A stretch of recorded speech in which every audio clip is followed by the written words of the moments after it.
Olá, Fabrício Venâncio aqui, seja muito bem-vindo ao 7º vídeo, onde eu vou fazer leitura para você do capítulo 7 do livro O Poder do Subconsciente.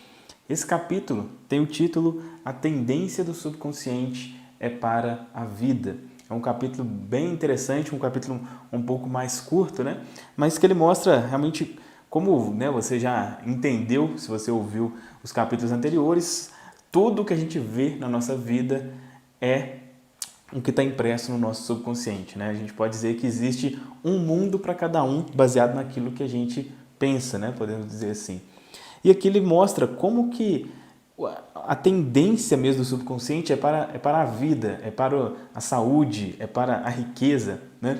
E mostra uns exemplos muito interessantes aqui, vale muito a pena também ouvir o áudio, né? Ouvir a leitura aí desse capítulo, tá? E como eu já comentei antes, né, você pode agora fazer o download gratuito de todos os áudios aqui, em algum lugar aqui, talvez tanto aqui no vídeo, como aqui na descrição, tem um link para você clicar e fazer o download gratuito.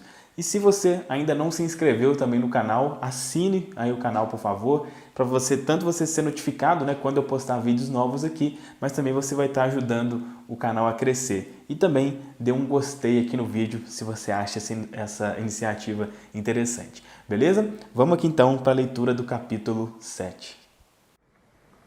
O Poder do Subconsciente, Joseph Murphy, capítulo 7. A tendência do subconsciente é para a vida. Cerca de 90% de nossa vida mental se passa no subconsciente. Assim, os homens e mulheres que deixam de utilizar-se desse poder maravilhoso vivem dentro de estreitos limites. Os processos subconscientes são sempre construtivos e dirigidos para a vida. O subconsciente é o construtor do seu corpo e mantém todas as suas funções vitais. Está em funcionamento 24 horas por dia e nunca dorme. Está sempre tentando ajudá-lo e procurando preservá-lo de qualquer dano. A sua mente subconsciente está em contato com a vida infinita e a sabedoria ilimitada, e seus impulsos e ideais estão sempre voltados para a vida.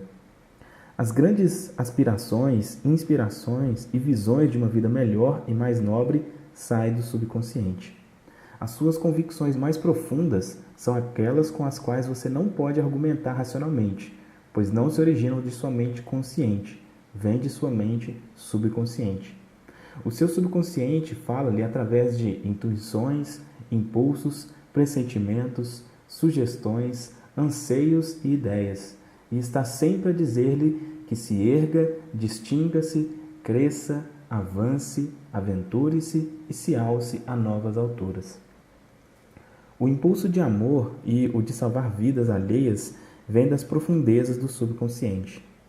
Por exemplo, no grande terremoto seguido de incêndio de São Francisco de 18 de abril de 1906, inválidos e paralíticos que há muito estavam confinados às suas camas levantaram-se e realizaram alguns dos mais extraordinários feitos de bravura e resistência. O desejo intenso de salvar outras vidas a qualquer custo jorrou de dentro deles e a mente subconsciente reagiu de acordo. Grandes artistas, músicos, poetas, oradores e escritores sintonizam com seus poderes subconscientes e são estimulados e inspirados.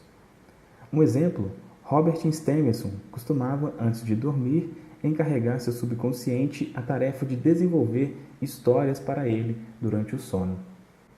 Ele estava acostumado a pedir ao seu subconsciente que lhe desse uma história boa e de agrado geral quando sua conta no banco estava baixa. Stevenson conta que a inteligência da sua mente mais profunda dava-lhe a história, trecho a trecho, como um seriado. Isso demonstra como seu subconsciente lhe falará suave e sabiamente, dizendo coisas que sua mente consciente ignora. Mark Twain revelou ao mundo em várias ocasiões que nunca trabalhara em sua vida. Todo o seu humor e suas obras saíam do reservatório inesgotável da sua mente subconsciente. Subtítulo: Como o corpo reflete os trabalhos da mente. A interação das suas mentes consciente e subconsciente exige uma interação semelhante dos correspondentes sistemas nervosos. O sistema cérebro-espinhal é o órgão da mente consciente e o sistema simpático é o órgão da mente subconsciente. O sistema cérebro-espinhal é o canal através do qual você recebe a percepção consciente pelos 5 sentidos físicos e exerce controle sobre o movimento do seu corpo. Esse sistema possui seus nervos no cérebro e é o canal da sua ação mental volitiva e consciente. O sistema simpático, algumas vezes chamado de sistema nervoso involuntário, possui o seu centro numa massa ganglionar, localizada atrás do estômago e conhecida como plexo solar, a qual se chama algumas vezes de cérebro abdominal. O canal daquela ação mental que sustenta inconscientemente as funções vitais do corpo. Os dois sistemas podem trabalhar separadamente ou em sincronia. O juiz Thomas, em seu livro As Conferências de Edimburgo sobre Ciência Mental, diz: o nervo vago deixa a região do cérebro como uma parte do sistema voluntário e, através dele, controlamos os órgãos vocais. Mais adiante, passa pelo tórax e envia ramificações para o coração e os pulmões. Finalmente, passando pelo diafragma, perde a camada externa que distingue com os nervos do sistema simpático, formando assim um elo de ligação entre os dois e fazendo do homem, fisicamente, uma entidade única. De maneira semelhante, diferentes áreas do cérebro indicam sua ligação com as atividades objetivas e subjetivas da mente. De modo geral, podemos indicar a parte frontal do cérebro como relacionada com as atividades objetivas e a parte posterior às atividades subjetivas, enquanto a parte intermediária partilha de ambas as características. De uma maneira mais simples, podemos situar a interação física e mental ao compreendermos que a mente consciente se apossa de uma ideia que induz uma vibração correspondente no sistema voluntário de nervos. Isso, por sua vez, provoca uma corrente similar a ser gerada no sistema involuntário de nervos, passando assim a ideia para o subconsciente, que é o meio criador. É dessa maneira que os seus pensamentos se transformam em realidade. Cada pensamento, acalentado por sua mente consciente e aceito como verdadeiro, é enviado por seu cérebro ao plexo solar, o cérebro da sua mente subconsciente, para transformar-se em sua própria carne e ser trazido ao seu mundo como uma realidade.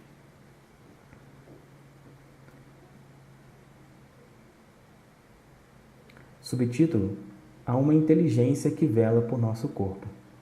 Quando você estuda o sistema celular e a estrutura dos órgãos, como os olhos, os ouvidos, o coração, o fígado, a vesícula e etc., toma conhecimento de que consistem de grupos de células que formam um grupo de inteligência, por meio do qual funcionam juntos e são capazes de aceitar ordens e executá-las, em função dedutiva, a uma sugestão da mente dominadora, a mente consciente. Um estado cuidadoso do organismo celular indica-lhe o que ocorre no complexo do seu corpo. Embora o organismo monocelular não possua órgãos, ainda assim dá provas da ação e reação mentais, desempenhando as funções básicas de movimento, alimentação, assimilação e eliminação. Muitos dizem que há uma inteligência que toma conta do nosso corpo se nós o deixarmos entregue a si mesmo.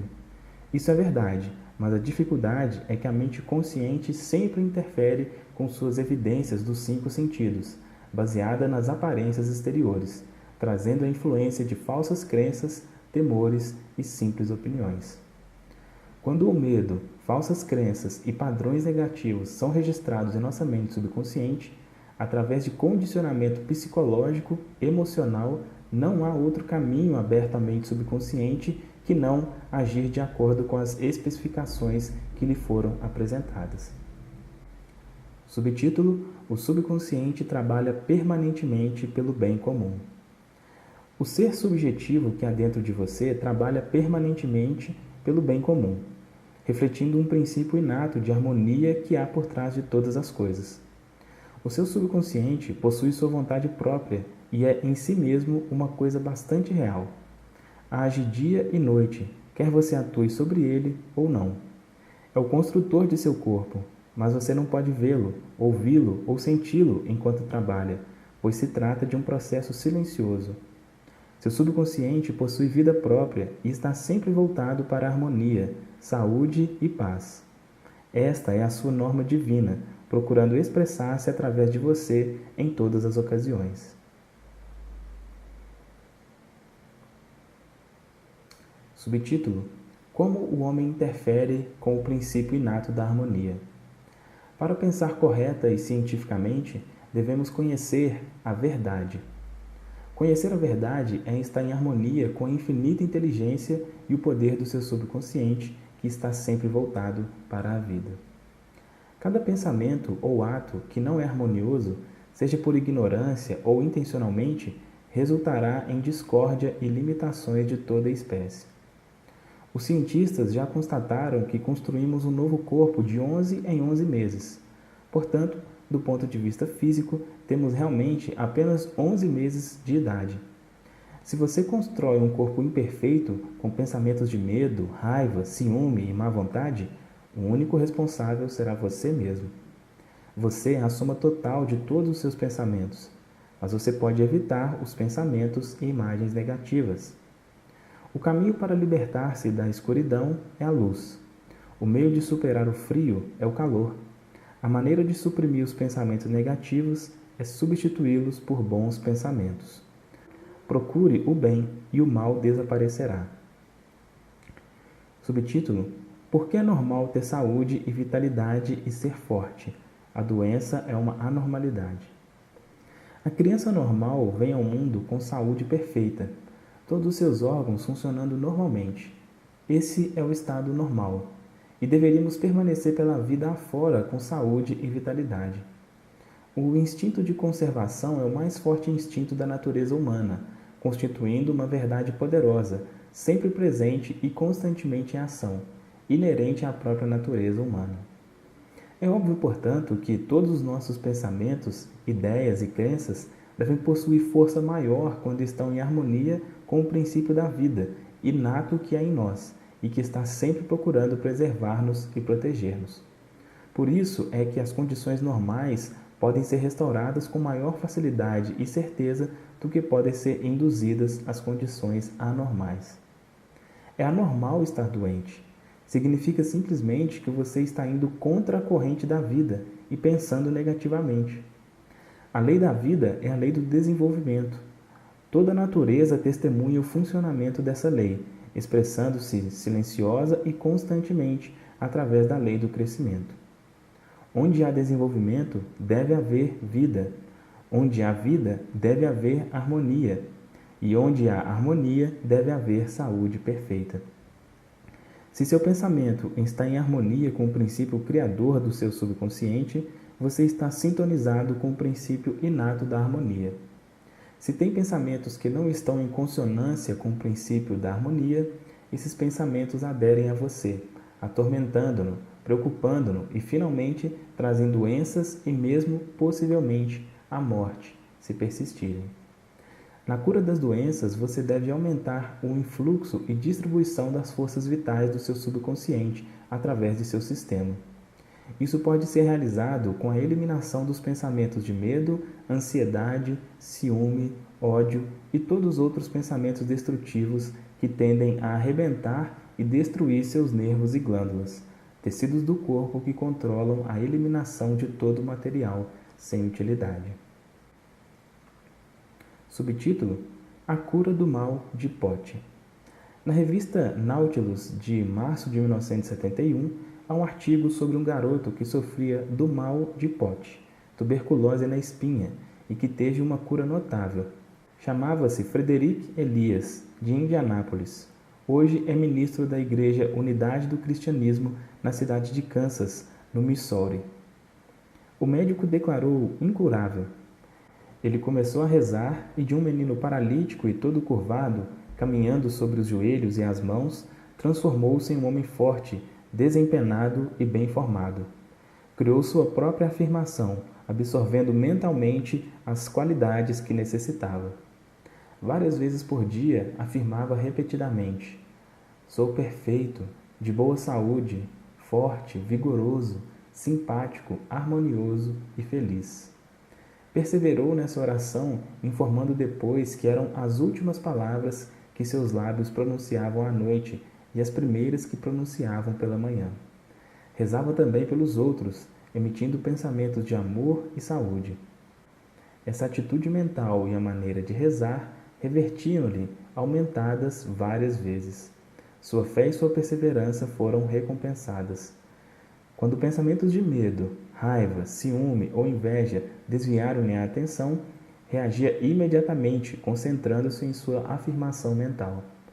Sua mente subconsciente reagiu em conformidade com seu pensamento habitual. É esse o significado da afirmação de que se lê na Bíblia. Vai, a tua fé te salvou. Em Marcos 10, 52. Subtítulo: Como você pode ser salvo pela fé em seus poderes subconscientes?